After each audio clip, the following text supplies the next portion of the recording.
प्रयागराज का सनसनीखेज उमेश पाल हत्याकांड, शाइस्ता परवीन और गुड्डू मुस्लिम बने पहेली। पुलिस और एसटीएफ के हाथ अब भी खाली। कब होगी 4 मोस्ट वांटेड आरोपियों की गिरफ्तारी? ये वो सवाल हैं जिनके जवाब का इंतजार हर कोई कर रहा है। प्रयागराज के सनसनीखेज उमेश पाल हत्याकांड को अब 1 साल पूरा होने को है, लेकिन माफिया अतीक अहमद की पत्नी शाइस्ता परवीन और बमबाज गुड्डू मुस्लिम, साथ ही साबिर और अरमान, इन 4 मोस्ट वांटेड अपराधियों की पहेली अब भी अनसुलझी है। इस मामले में पुलिस और एसटीएफ के हाथ अभी भी खाली हैं। पुलिस को इन आरोपियों की कितनी शिद्दत से तलाश है, इसका सबूत इस बात में मिल जाता है कि इन 4 आरोपियों में से 3 गुड्डू मुस्लिम, साबिर और अरमान पर 5-5 लाख रुपए का इनाम है। वहीं शाइस्ता परवीन पर 50,000 रुपए का इनाम पुलिस ने घोषित कर रखा है।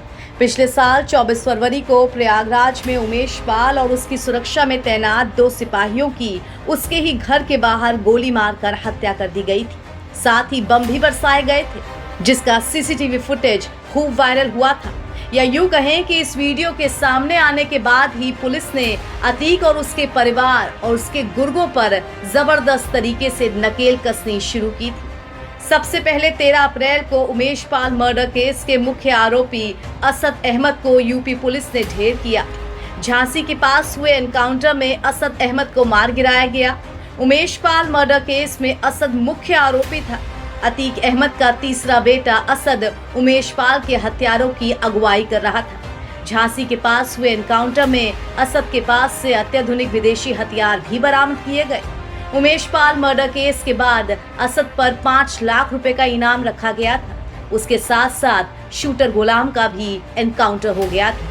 फिर 15 अप्रैल को प्रयागराज में कॉल्विन अस्पताल के बाहर माफिया डॉन अतीक अहमद और उसके भाई अशरफ की 3 हमलावरों ने गोली मारकर हत्या कर दी।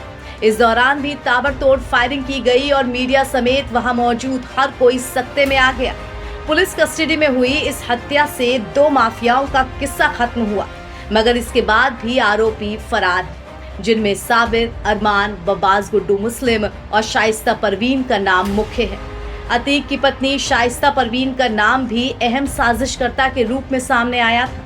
कहा गया कि हमलावरों को पैसे, हथियार और गाड़ियां मुहैया कराने और नए मोबाइल फोन दिलाने में उसकी अहम भूमिका थी। इस हत्याकांड की साजिश में पूरी तरह से शाइस्ता परवीन शामिल थी। शाइस्ता की तलाश में कई जगह दबिश भी दी गई, लेकिन पुलिस के हाथ तब भी खाली रहे। इसी तरह अरमान, साबिर और गुड्डू मुस्लिम की तलाश भी पुलिस अब तक नहीं कर पाई है। एनबीटी ऑनलाइन की रिपोर्ट।